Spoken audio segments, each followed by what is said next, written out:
Halo Sobat Jayakarta, selamat bergabung di episode Jayakarta Podcast dengan saya Letu Cajakoat Agita Barus. Hari ini tentunya saya tidak sendiri, saya akan berbincang-bincang dengan salah satu narasumber yang tentunya luar biasa dan juga inspiratif. Nah, nggak usah lama-lama yuk, langsung aja kita sapa. Selamat datang Ibu. Terima kasih, selamat datang Mbak Gita. Iya Bu, terima kasih banyak ya Bu sudah meluangkan waktunya untuk bincang-bincang di Jayakarta Podcast hari ini. Baik, terima kasih. Bagaimana kabarnya Ibu? Baik, kabarnya baik sekali Mbak. Puji syukur hari ini kita bisa berkumpul ya untuk membagikan sesuatu untuk Sobat Jayakarta. Puji Tuhan ya Bu ya. Keluarga bagaimana Bu kabarnya? Baik, puji Tuhan juga kondisinya semua baik. Semoga Mbak Gita juga baik-baik ya. Amin. Semoga kita semua selalu diberikan kesehatan ya Bu ya. Amin, amin. Nah Ibu ini mulai penasaran nih Sobat Jayakarta. Siapa sih nih ibu yang cantik jelita dengan pakaian yang hijau-hijau segar ini. Monggo silakan perkenalan sekaligus menyapa Sobat Jayakarta. Silakan. Baik, terima kasih ya Mbak Gita. Baik, Sobat Jayakarta sekalian, saya Fitri Raharja, istri dari Kolonel Armet Riko Ricardo Sirait, suami saat ini menjabat sebagai Dandim 0507 Bekasi Kota. Kemudian dengan suami sebagai Dandim tentu saya sebagai Ketua Persit Kartika Chandra Kirana Cabang 21 Kodim 0507 Koorcaprem 051 PD Jaya. Nah, selain sebagai seorang Persit, juga saya memiliki peran lain nih Mbak Gita. Saya juga saat ini sebagai dokter spesialis kandungan yang bertugas di daerah Cikarang Barat, yaitu Rumah Sakit Karya Medika 1 Cikarang Barat. Kemudian juga selain sebagai dokter kandungan, saya juga memiliki peran lain lagi, yaitu sebagai ibu dari 3 orang anak. Usia anak yang pertama perempuan usia 14 tahun, yang kedua laki-laki usia 10 tahun, dan yang ketiga laki-laki lagi usia 5 tahun, begitu Mbak. Wow, banyak banget Bu. Banyaknya Mbak, banyak anaknya atau banyak apanya nih Mbak? Selain banyak anaknya, banyak juga ini bukan hanya seorang ibu berarti ya Bu ya, juga sebagai dokter spesialis dan juga sebagai ketua Persit Kartika Chandra Kirana cabang ya Mbak. Cabang ya, betul. Itu bagaimana itu Bu membagi tugasnya? Membagi tugasnya, betul. Memang sebetulnya tidak ada yang mudah ya Mbak, tetapi tidak ada juga yang sulit kalau kita mau berusaha. Jadi memang awal-awal saya sebagai Persit, saya menikah di tahun 2008 sampai sekarang kurang lebih 16 tahun. Tentu tidak langsung serta-merta menjadi seorang ibu ketua. Saya menjadi juga seorang istri dari kapten, istri dari mayor, dan seterusnya begitu. Saya belajar membagi waktu, artinya manajemen waktu. Seiring dengan kenaikan pangkat suami, tentu tanggung jawabnya semakin besar Mbak. Nah, saya juga harus membagi waktu sebagai dokter spesialis kandungan. Artinya saya harus pintar-pintar manajemen waktu untuk diri saya sendiri maupun untuk Persit, begitu Mbak. Jadi ketika saya menjadi seorang Persit, tentu saya harus fokus. Saya harus selesaikan dengan baik tugas saya sebagai Persit, begitu. Kemudian ketika sebagai dokter kandungan juga sama, saya juga harus fokus membagi waktu dan fokus dalam bekerja sebagai dokter kandungan. Jadi ketika jadwalnya operasi, ketika jadwal saya menolong orang yang melahirkan atau orang yang perdarahan, seorang ibu yang perdarahan, tentu saya harus fokus juga begitu. Jadi manajemen waktu ya Mbak ya. Gitu. Manajemen waktu itu penting banget ternyata. Betul, dan juga ikhlas Mbak. Betul. Ternyata ilmu ikhlas itu sangat penting sekali Mbak. Ketika kita ikhlas untuk melakukan sesuatu, semuanya terasa begitu mudah, dimudahkan, dilancarkan begitu. Jadi ikhlas ketika kita menjalani peran sebagai sesuatu, kita harus ikhlas, fokus, dan membagi waktu dengan baik, begitu Mbak Gita. Baik. Jadi dari ceritanya itu manajemen waktu itu sangat penting dan juga ikhlas tentunya. Betul Mbak. Kemudian saya sedikit penasaran sih Bu, karena selain Persit yang notabene banyak kegiatannya mendampingi suami, kemudian juga menjadi seorang dokter. Kebetulan suami saya juga dokter umum Bu. Dokter umum aja menurut saya sudah cukup padat kegiatannya, apalagi mungkin spesialis lebih lebih padat lagi jadwalnya. Kira-kira tanggapan keluarga bagaimana itu Bu? Ya, puji syukurnya suami mendukung. Jadi ada ceritanya gini nih Mbak. Jadi waktu saya tidak langsung menjadi spesialis pada saat mendampingi suami. Jadi pada saat menikah tahun 2008 itu saya baru akan memasuki pendidikan sebagai spesialis. Pendidikan spesialisnya cukup lama, sekitar 4 sampai 5 tahun kebetulan saya di FKUI RSCM Jakarta. Nah, sementara suami bekerja di Purwakarta. Jadi pada saat itu suami mendukung, ya sudah lakukan pendidikan spesialis dengan baik. Tetapi saya juga berkomunikasi dengan waktu itu Ibu Danyon, Ibu Wadanion ya. Jadi puji syukur juga Persit saat ini sangat mendukung anggotanya untuk bekerja dan untuk memiliki pendidikan, bekerja dengan baik ya, untuk memiliki impian kita sebagai seorang profesional ya. Selain juga tugas sebagai Persit juga dijalankan begitu Mbak. Jadi suami sangat mendukung. Ada cerita menarik juga nih Mbak. Jadi kalau saya sebagai spesialis kadang-kadang kita tuh kan harus bangun malam-malam, tengah malam nih Mbak ya. Menolong tiba-tiba orang, dok ada yang mau melahirkan atau dok ada yang mau perdarahan begitu. Dimana kadang-kadang jamnya tidak menentu, bisa jam 2 pagi, jam 3 pagi. Kadang kita mencari orang yang mengemudi tentu susah. Betul. Jadi kadang-kadang tengah malam, mohon maaf saya harus membangunkan suami saya yang ada di sebelah saya yang tidurnya sedang enak-enaknya itu Mbak, jam 2 pagi bayangkan ya. Lelap-lelap. Jadi sedang lelap, tiba-tiba saya harus membangunkan. Jadi saya bangun, ya bangun ya, maaf gitu kan. Maaf ya, ini saya ada pasien gitu. Nah beliau tentu dengan ya karena jam 2 pagi pasti susah ya Mbak ya bangunnya. Oke. Berat ya matanya. Beratnya ngantuk. Tapi akhirnya bangun juga. Oh kasihan nih istri saya ya kalau jam 2 pagi harus berangkat ke rumah sakit. Akhirnya suami saya membantu. Jadi mengantarkan saya ke rumah sakit. Meskipun harus tidurnya di dalam mobil menunggu saya menyelesaikan operasi gitu. Tetapi ya puji syukur juga ya suami mendukung dengan sangat baik. Anak-anak juga mendukung juga dengan baik begitu Mbak. Kalau anak-anak pernah rewel gitu nggak Bu? Kayak misalkan, aduh mama kok sibuk banget sih, kapan sih waktu buat aku, pernah nggak kayak gitu? Ya pasti ya Mbak ya. Namanya kadang-kadang kita sudah mau pergi kemana, lalu tiba-tiba ada emergensi atau sito kita sebutnya kalau di rumah sakit.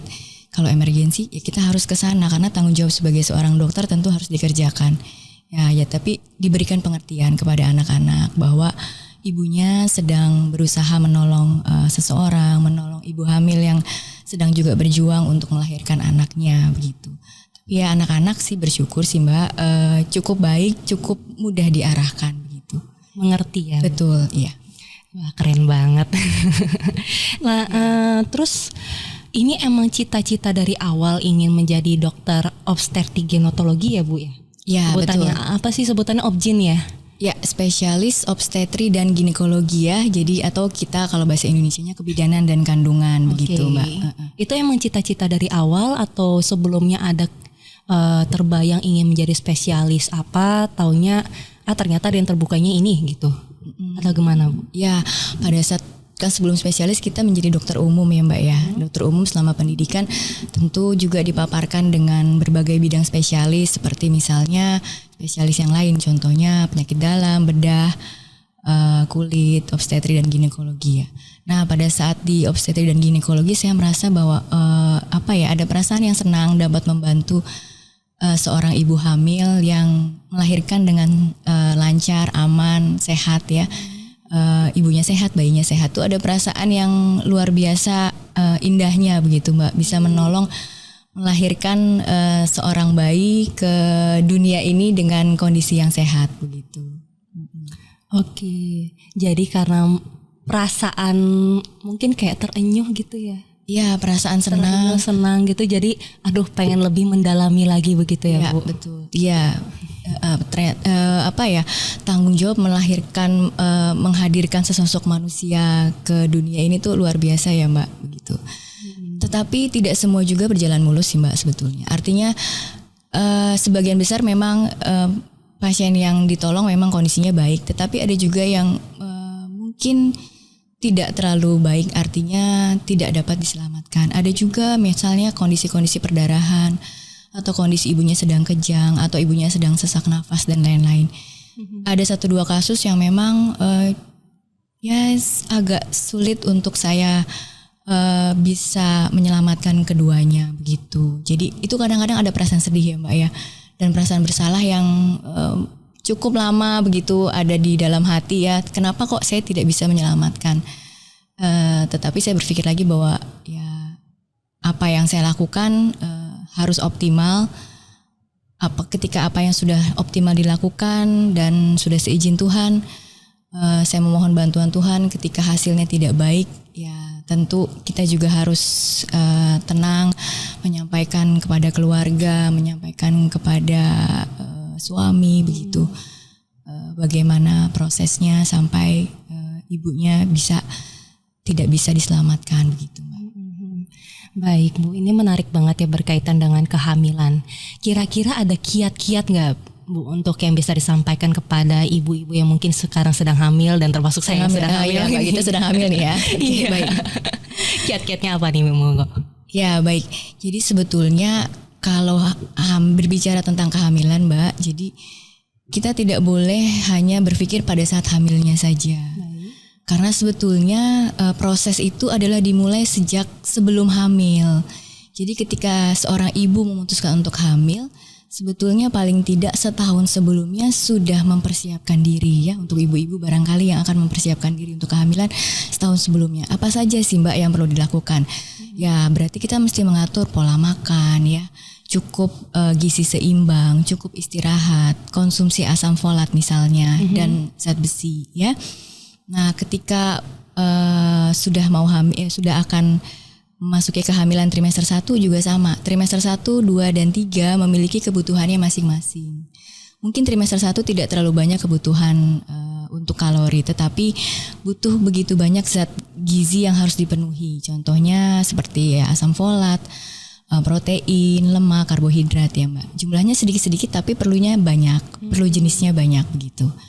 Nah kemudian trimester 2 begitu bayinya sudah mulai berkembang, perlu lagi protein yang lebih banyak, perlu zat besi yang lebih banyak juga. Demikian juga dengan trimester 3 begitu. Jadi perlu waktu persiapan paling tidak 3 bulan sampai 1 tahun sebelum memutuskan untuk hamil sebaik-baiknya, supaya kita menghasilkan kehamilan yang baik, melahirkan generasi penerus yang sehat baik begitu Mbak. Kemudian apa yang boleh dan nggak boleh dilakukan selama hamil nih kira-kira Bu? Yang boleh dan tidak boleh, baik. Ya sebetulnya hamil itu kan bukan kondisi sakit ya Mbak ya. Yeah. Sebetulnya hamil itu sebetulnya juga sehat, tetapi ada perubahan fisiologis pada tubuh seorang ibu ketika dia hamil. Tetapi sebetulnya sejatinya tidak sakit. Artinya perlakuannya sebetulnya kurang lebih sama. Ya. Oh jadi kayak biasa aja sebenarnya? Ya, cuma hanya tentu misalnya untuk aktivitas ya Mbak ya, sebaiknya untuk mengangkat berat misalnya, kadang-kadang kita nggak boleh angkat berat sama sekali gitu. Sebetulnya boleh saja, tetapi memang dibatasi. Contohnya misalnya beban di bawah 5 kilo ya Mbak ya. Jadi misalnya nih kita lagi mencuci baju nih Mbak. Kita kan kalau ibu-ibu mau nyuci baju cuciannya banyak ya Mbak, kiri kanan ya embernya ya. Menggunung ya. Betul, jadi pengen sekali selesai. Jadi tidak boleh ibu-ibu. Jadi baiknya dibagi-bagi. Misalkan 1 ember beratnya mungkin nyucinya tidak sampai 5 kilo begitu. Jadi bebannya harus dibagi Mbak, tidak boleh terlalu banyak gitu. Kemudian posisi tidur juga sebaiknya ketika sudah trimester 2 ke atas sebaiknya miring kiri. Karena kenapa? Supaya aliran darahnya lebih baik. Ketika miring kiri, ya sebetulnya nggak apa-apa sih Mbak. Oh yang penting miring dia. Ya, tetapi lebih dianjurkan miring kiri karena peredaran darahnya lebih lancar ketika seorang ibu miring kiri begitu. Aliran oksigen ke bayinya lebih lancar. Menarik. Iya, oke nih Mbak. Oke, kemudian saya juga kayak ya kadang orang tua ya Bu, kayak melihat anaknya sedang hamil itu kayak banyak banget pantangannya. Jangan makan ini, jangan makan itu, kayak gitu. Sebenarnya ada nggak sih pantangan untuk ibu hamil itu terkhususkan untuk makanannya itu? Untuk makanan. Nah, karena juga ibu hamil ini juga seorang yang sehat, Mbak. Tidak ada makanan khusus sebetulnya yang dipantang. Sebetulnya boleh-boleh saja, tapi ada aturannya, misalnya tidak boleh makanan yang mentah begitu ya. Atau kalau makanan mentah mungkin zaman sekarang banyak sushi begitu ya Mbak ya. Pengennya makan sushi ya Mbak. Boleh-boleh saja asal dipastikan produksi susinya baik ya, selama pengemasan atau proses penyiapan susinya baik supaya tidak ada parasit atau cacing di dalamnya begitu. Ya, jadi tapi kalau amannya agak ragu-ragu ya mending tidak usah gitu ya Mbak ya. Intinya makanan yang matang lebih baik, kemudian cukup banyak ini ya Mbak, protein sebenarnya yang harus diperbanyak gitu untuk seorang ibu. Kalau yang kayak makanan pedas atau jahe-jahe gitu boleh atau enggak, Bu? Boleh Mbak. Jahe justru malah kalau untuk trimester 1 boleh. Jadi jahe secara teori juga mengurangi angka kejadian mual ya Mbak ya. Jadi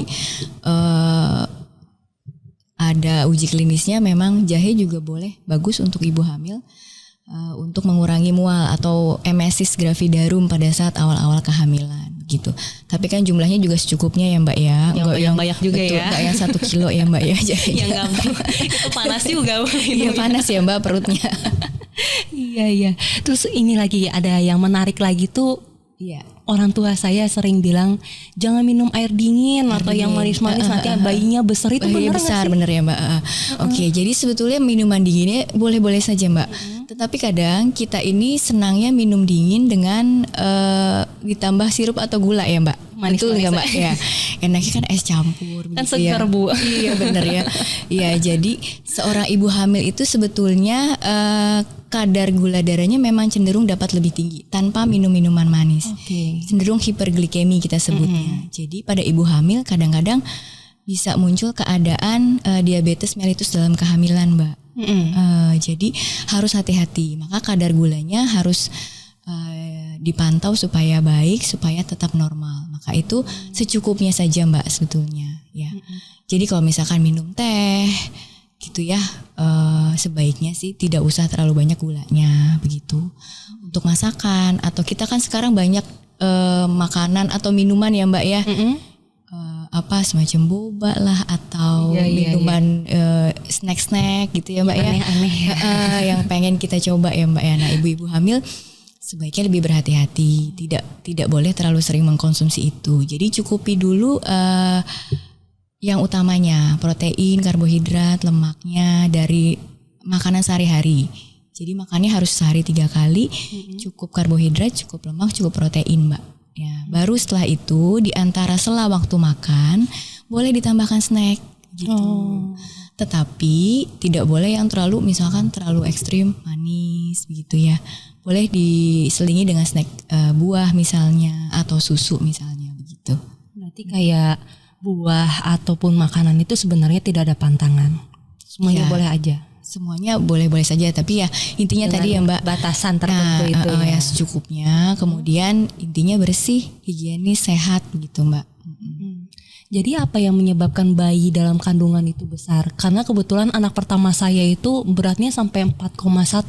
Oh besar ya Mbak ya, luar biasa. Jadi sebenarnya apa sih yang menyebabkan dia tuh jadi besar gitu? Karena satu sisi saya pun makan tidak terlalu banyak. Tidak terlalu banyak, tidak yang manis-manis juga. Tapi pada saat menjelang HPL kok nggak mules-mules, posisinya udah bagus, awalnya tiba-tiba lewat dari seminggu 2 minggu dicek udah keluar karena kebesaran. Itu jadi apa sih sebenarnya menyebabkan bayi dalam kandungan itu besar? Oke, berarti tapi secara umum Mbak Gita makannya biasa-biasa saja ya. Biasa saja. Oke, berarti asupannya betul-betul oke ya Mbak ke bayi ya. Sirkulasinya betul-betul baik sehingga semua kalori bisa tersalurkan ke bayi ya.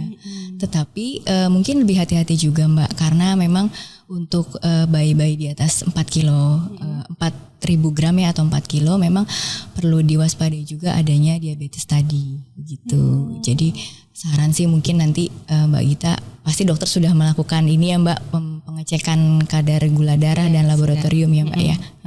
Kalau semua oke-oke saja, normal-normal saja ya berarti memang bukan karena diabetes begitu. Memang aliran darahnya dan semuanya asupannya betul-betul masuk ke bayi ya Mbak. Lancar banget berarti lancar banget ya Mbak ya. Ya berarti puji syukur baik ya Mbak, sehat begitu. Sehat puji syukurnya. Nah kemudian ada mitos lagi yang saya dengar-dengar ini ya, karena saya kan kebetulan nih langsung konsul dengan ahlinya ahli nih. Iya boleh Mbak. Konsulnya jadi gini, ada lagi yang dengar posisi bayinya sungsang. Katanya sungsang yang melintang ya Bu, kalau nggak salah melintang. Diurut aja perutnya. Itu sebenarnya boleh atau tidak sih? Oke, sekarang sudah nggak boleh Mbak.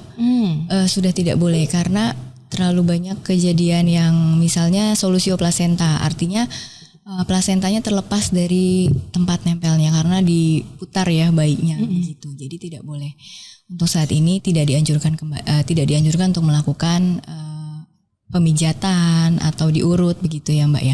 Kalau zaman dulu memang ada namanya diversi. Versi itu artinya diputar bayinya Mbak. Tetapi untuk sekarang seiring berkembangnya teknologi juga tidak dianjurkan. Kecuali memang mungkin daerah yang aksesnya cukup sulit ya Mbak. Mungkin tetapi untuk saat ini sepertinya di pelosok-pelosok pun sekarang pemerintah sudah sangat baik menempatkan dokter spesialis di pelosok-pelosok ya Mbak ya gitu. Jadi tidak disarankan sebenarnya. Iya, tidak disarankan. Jadi apalagi dilakukan oleh orang yang tidak profesional Mbak. Betul. Jadi lebih banyak kerugiannya dan bahayanya untuk ibu hamil. Tadi ari-arinya bisa lepas Mbak. Plasentanya gitu, perdarahan jadi. Serem juga ya. Jadi agak serem ya Mbak. Serem sih dengarnya. Linu saya langsung linu ya Mbak. Iya. Kemudian ada cerita menarik nggak selama sebagai dokter obgyn ini udah berapa lama ngomong-ngomong? Saya selesai 2012 sebagai dokter spesialis tuh Mbak. Berarti sekarang sudah 12 tahun ya begitu. Selama 12 tahun berdinas dan berkecimpung di bidang kehamilan, mungkin juga membantu banyak ibu-ibu melahirkan. Ada cerita menarik nggak Bu? Cerita menarik, ya ceritanya banyak sih Mbak. Ceritanya banyak yang menarik artinya bisa membantu ibu hamil untuk melahirkan. Misalnya kadang-kadang kita sudah menerima pasien tidak selalu dalam kondisi yang baik ya Mbak. Artinya misalkan kebetulan saya bekerja di rumah sakit kabupaten, jadi maksudnya di daerah kabupaten. Tentu banyak pasien yang mungkin tidak aware atau ke rumah sakitnya agak terlambat. Jadi kadang-kadang sudah ke beberapa rumah sakit tapi tidak diterima. Dan saya ingin maksudnya tidak tega lagi untuk misalnya merujuk kembali atau menolak ya. Tetapi kondisinya berat. Tapi sebetulnya kalau dipikir itu bukan wewenang saya sebagai obgyn di rumah sakit tipe C. Kebetulan saya bekerja di rumah sakit tipe C. Nah, ada kasus-kasus misalnya yang ibunya sudah kejang, sesak nafas berat. Jadi ibunya juga sudah kondisi berat sekali, bayinya juga sudah kondisi gawat janin, sudah denyut jantungnya lemah sekali. Nah, itu puji syukurnya bisa diselamatkan gitu Mbak. Tetapi tentu dengan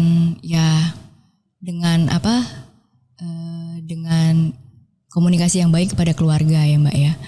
Nah, kebetulan juga seorang ibu itu pada saat itu juga komunikasinya kurang baik. Artinya tidak bisa mengerti kalau dibilang mungkin agak gangguan mental lah, maaf seperti itu. Ya, jadi susah sekali komunikasinya. Jadi ibu itu seorang gangguan mental, kemudian tensinya tinggi, kejang. Kita sebutnya eklamsia gravidarum Mbak. Jadi sulit, komunikasinya sangat sulit begitu. Jadi pada saat itu sudah tengah malam jam 12 malam, tapi ya kita lakukan tindakan se-efektif mungkin, secepat mungkin untuk menyelamatkan ibu dan bayi. Akhirnya puji syukur bayinya ibunya selamat, bayinya juga selamat setelah dirawat di ICU beberapa hari begitu. Nah, di situ tuh langsung kayak oh ya ampun, sangat senang sekali ya Mbak bisa menyelamatkan seorang ibu dan seorang bayinya dengan baik, dan pulangnya bisa beraktivitas baik, jalan juga dengan baik, bayinya juga sehat begitu. Jadi puji syukur kadang Tuhan dengan jalannya sendiri memberikan kemudahan begitu ya Mbak ya. Ada lagi yang seorang ibu yang memiliki tensinya tinggi dari dari sebelum hamil. Ibunya masih muda tetapi punya hipertensi sejak usia muda. Jadi dari umur 17 tahun memang sudah tensi tinggi karena keturunan. Nah, bayinya itu sulit berkembang karena tensinya tinggi ya Mbak. Kalau tensi tinggi biasanya aliran darah dari ibu ke bayinya kurang baik. Karena tensi tinggi itu betul. Jadi bayinya agak terhambat pertumbuhannya. Iya betul.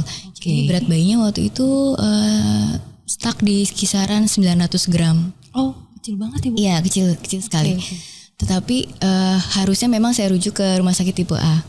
Tetapi dengan segala macam pertimbangan, kondisi sosial ekonomi juga, itu tadi saya masih betah kerja di kabupaten, kerja di daerah yang tidak terlalu dekat dengan ibu kota, karena banyak hal yang membuat saya menjadi harus lebih kreatif, harus lebih bisa bekerja dengan fasilitas yang ada dan semaksimal mungkin untuk pasien-pasien saya, begitu Mbak. Jadi waktu itu akhirnya kita terminasi itu akhirnya dilahirkan dengan secara sesar ya. Padahal tensi ibunya hampir 200 itu Mbak, 220. Tapi nggak apa-apa ya dok, kalau misalkan dia udah tensinya tinggi kan katanya nggak boleh. Iya, jadi kita stabilkan dulu tensinya Mbak, diturunkan dulu, baru kita lahirkan bayinya. Akhirnya bayinya lahir betul sekitar 950 gram. Ya akhirnya dirawat di ruang bayi kurang lebih 1 bulan lah. Jadi bayi itu seperti ibu RT di kamar bayi itu, karena dia yang paling lama tinggal di situ. Iya, tapi puji syukur akhirnya selamat, gitu. Ya sekarang sudah besar juga sih, sudah setahunan. Jadi ya itulah kebanggaannya, kemudian kesenangan dalam menolong orang-orang yang memang memerlukan bantuan gitu Mbak. Luar biasa banget Bu ceritanya itu, kayaknya banyak pastinya kasusnya, cuman itu yang mungkin terngiang-ngiang sampai sekarang ya Bu. Ya betul, kalau yang sedih memang yang tadi ya Mbak, yang memang tidak bisa kita selamatkan gitu. Jadi ya kalau tidak bisa diselamatkan memang sangat sedih sekali. Ada yang ibunya bisa diselamatkan, bayinya tidak, atau bayinya selamat, ibunya tidak, itu ada juga gitu. Tapi ya sangat jarang. Cuma yang seperti itu yang membekas di hati ya Mbak ya. Iya pasti. Dokter juga manusia ya Bu. Betul, dokter juga manusia. Kadang-kadang kita sudah berusaha sedemikian mungkin, tetapi kadang jalan Tuhan berbeda ya Mbak ya. Iya, gimana pun juga ya dokter hanya manusia, bagaimanapun juga itu sesuai kehendak Tuhan lagi ya Bu. Betul Mbak, kehendak Tuhan dan ikhlas tadi ya Mbak ya. Kerjanya yang penting ikhlas, kalau mau mengerjakan sesuatu berdoa dulu begitu Mbak. Kalau mau operasi juga kita berdoa dulu, jadi mudah-mudahan ditolong untuk ibu dan bayinya begitu. Aduh jadi sedih nih ceritanya. Jadi sedih. Oke, kayaknya udah cukup nih berkaitan dengan medisnya. Medisnya. Nah, ini ada yang menarik lagi nih, karena kan kebanyakan wanita ini pasti tiap bulannya mengalami yang namanya haid ya. Iya, betul. Setiap bulan ya Mbak ya, yang bulan. Normalnya.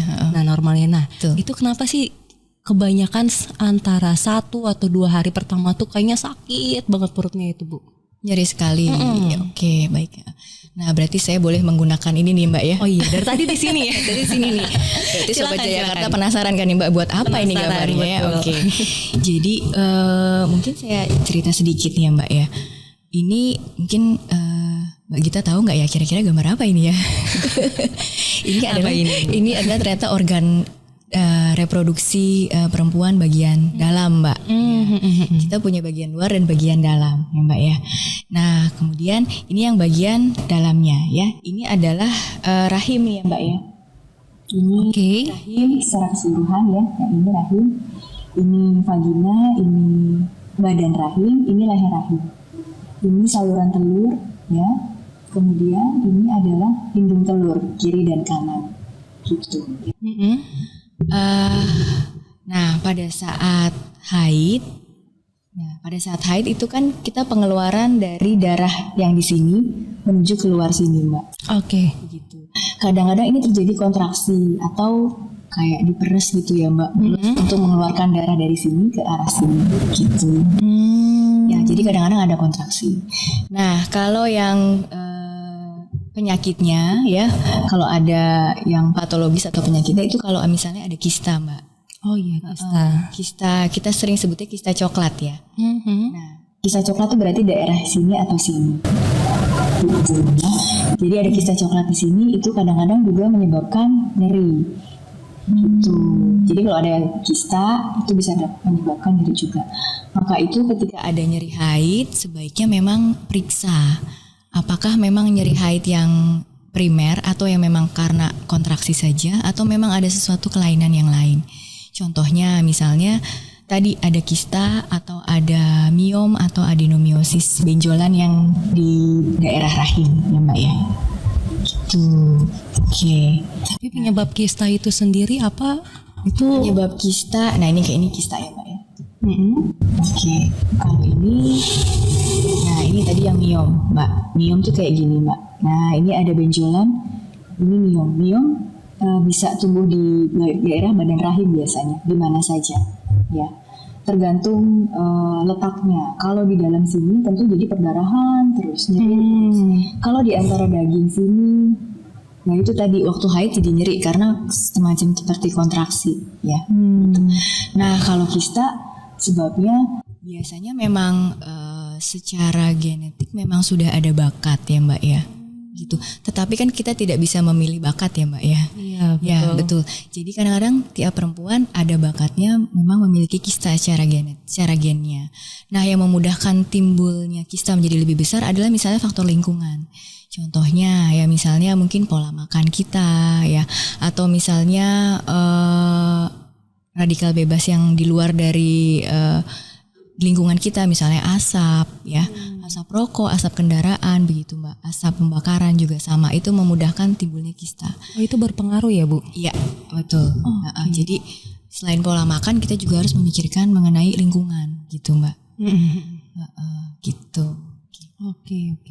Kemudian kalau misalkan ada teman saya tuh yang dia sampai haidnya tidak beraturan, itu kemungkinan ada penyakitnya atau memang ada yang wanita yang seperti itu? Iya. Nah untuk temannya Mbak Gita sebaiknya memang dicek juga. Bisa jadi memang karena umumnya sih kelainan hormonal ya Mbak ya. Gitu. Tapi amannya dilakukan USG supaya kita tahu memang tidak ada kelainan anatomis ya Mbak ya. Kelainan anatomis itu yang tadi seperti miom atau polip kah atau kista kah gitu ya. Jadi sebelum memastikan tidak ada hanya kelainan hormonal, harus dipastikan dulu tidak ada kelainan dari anatominya gitu. Oke. Menarik. Iya Mbak. Kemudian ini ada beberapa sobat Jakarta yang bisik-bisik ini, katanya apa sih penyebab seseorang itu sulit untuk mendapatkan keturunan nih? Sulit mendapatkan keturunan, oke. Ya, baik, saya berarti cerita lagi. Ya, jadi untuk mendapatkan keturunan ada faktornya Mbak. Tentu ada faktor suami, faktor istri ya, kemudian faktor keduanya. Artinya suami juga memegang peranan penting. Jadi tidak boleh hanya istrinya aja nih Mbak yang diperiksain gitu ya. Ternyata suaminya juga bermasalah. Jadi sperma juga memegang peranan penting, antara 30-40% itu penyebabnya dari suami. Oke, jadi spermanya harus baik, kemudian jalurnya harus baik Mbak. Jalurnya apa? Yang tadi. Kalau kita masuk berhubungan kan lewat sini ya, sperma masuk lewat sini. Gitu. Nah, sel telur akan keluar lewat sini, masuk ke saluran telur. Ketemunya di sini, kemudian akan nempel di dinding rahim untuk terjadi kehamilan. Jadi perlu dipastikan bahwa memang spermanya baik, kemudian jalurnya juga baik, Mbak. Gitu. Jadi ada baiknya ketika seseorang ingin program hamil, keduanya diperiksa ya Bu? Betul, karena suami 30%, istri 30%, sisanya kombinasi keduanya. Atau yang terakhir memang tidak diketahui. Jadi semuanya normal tapi tidak diketahui gitu. Cuman mutlak harus memeriksa suami juga selain istri. Baiklah. Kemudian ini yang tadi balik lagi nih, kita bolak-balik jadi ini. Balik lagi kayak ke permasalahan haid yang tidak teratur, kemudian yang kemungkinan ada yang seperti miom, kista. Itu penanganannya bagaimana Bu? Nah tergantung kalau miom Mbak tadi tergantung lokasinya dan gejala klinis. Jadi tidak boleh kita misalnya hanya karena tahu ada miom dan kista langsung operasi. Terapinya tidak demikian. Tergantung gejala klinisnya.